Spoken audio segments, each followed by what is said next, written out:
Well, Elliot, your thoughts on facing Baylor when you heard that was the opponent? What was kind of your thought? It's a good matchup. Anytime you get a chance to play, a team from a conference like the Big 12, it's another chance to go out there and prove yourself against them. So yeah, I think it would be a good game. Now that you got to kind of take a look at it, what stands out about that offense? And obviously, I know it's a pretty good one, and it's been a good one every single year. What stands out when you do look at that? I think they're up tempo. They run on average about 100 plays a game, so they're fast. So it's something you have to account for. How have you guys tried to kind of prepare for that? I don't know how much you can, but how do you try to get ready for that sort of thing? We just up the tempo in practice. We try and make the scout team go a little bit faster and see if we can't match her up that.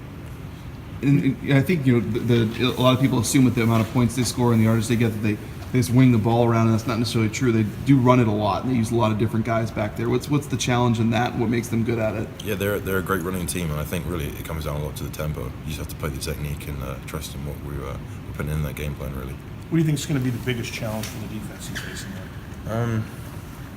Probably the tempo, I think. It's not, I wouldn't say it's a huge challenge and it's not something we can deal with, but it's just something a little bit different. There's not many teams that can run plays that consecutively that fast. How fast have you seen them go? I mean, are you guys clocking like how many seconds between plays ever? I'm not entirely sure of the seconds, but you do see quite often some teams aren't ready to get down, and that that D-line are kind of standing around, they're waiting to get the call in. So that's been a big focus for us, is making sure we're set and ready to go, no matter how fast they're going. I was gonna say, how do you kind of turn it?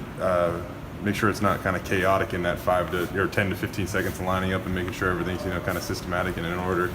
It's what we call a cycle to snap, so it's just a progression. You have to make sure you don't let the chaos get to you, and you communicate well with the guys next to you and make sure everyone's on the same page. Yeah. In addition to that, how difficult is it to sub against somebody that moves that fast? I guess you can sub when you can. You can sub when you're allowed to. It's not really, if you're on the field, you're on the field. We're in good condition, we're in good shape, and we focus on that the last couple of weeks, so it's not really a worry at all.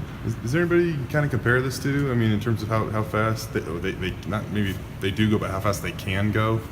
I think when we played BYU a few years ago, I think they went really fast. That's something maybe you can compare it to, or maybe Arizona, or even in that Fiesta Bowl a few years ago. But it's probably quite a new tempo. You feel like there's been a few, I don't know, it seems like for a while there, everybody was trying to go as fast as they possibly could. Have you preparing for offenses, have you seen them kind of back down a little bit from trying to get like 100, 110 plays in a game? I don't think so. I think every team has their game plan. They're going to stick with that unless something comes up where they have to change it. I think that's probably part of Baylor's identity.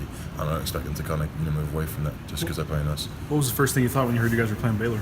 I was excited. It's just it's one of those teams I think that people consider a major team, and you see them growing up. I did back home even in England. It's just it's a great opportunity, and one of my last games to go out and play against a well-known team. You're a senior. We haven't really had a chance to ask about it. I know you roomed with Sam when you were a freshman there. Have you talked to him at all in the last couple of years? Or? I don't think it's anything that really that I should be focusing on coming out towards this game. It's not something that I think I need to talk about right now.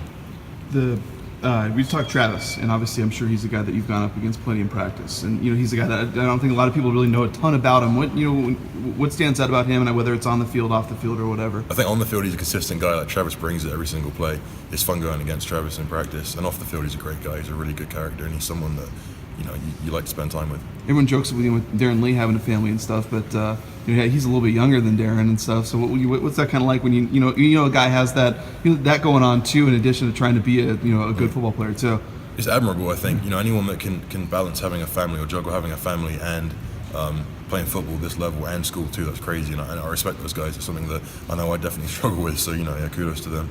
In the bowl game too. Obviously you guys. You look at the regular season. Was it a success for this team? Was it a disappointment? How would you kind of assess the regular season?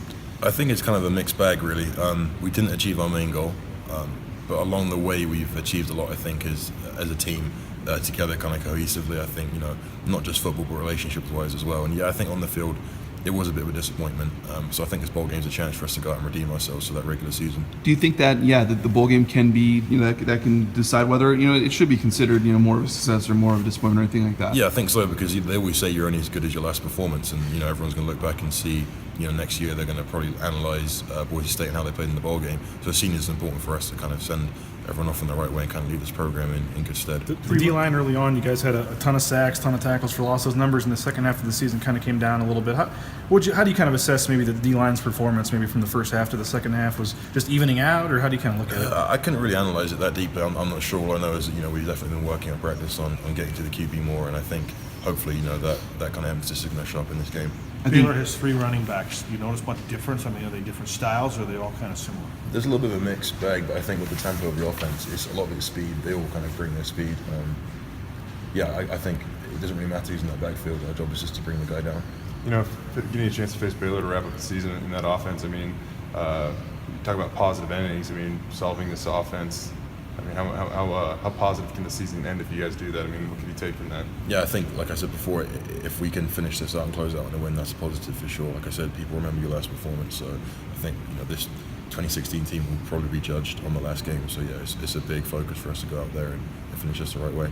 You graduating this weekend? Yeah, graduate tomorrow. Pretty cool thing, coming all the way out here and Yeah. obviously being able to accomplish a lot of things that you wanted to do. Yeah, that was my number one goal before anything else, was to make sure I graduated, and I'm going to be doing that. So yeah, I'm pretty proud of myself for that. Is your plan to stick around here, go home, or what's kind of the plan? I want to plan to stick around Yeah. in Boise as long as I can. It's been a great place to me, and I hope it continues to be as well. And I can give back to the community a little bit as well.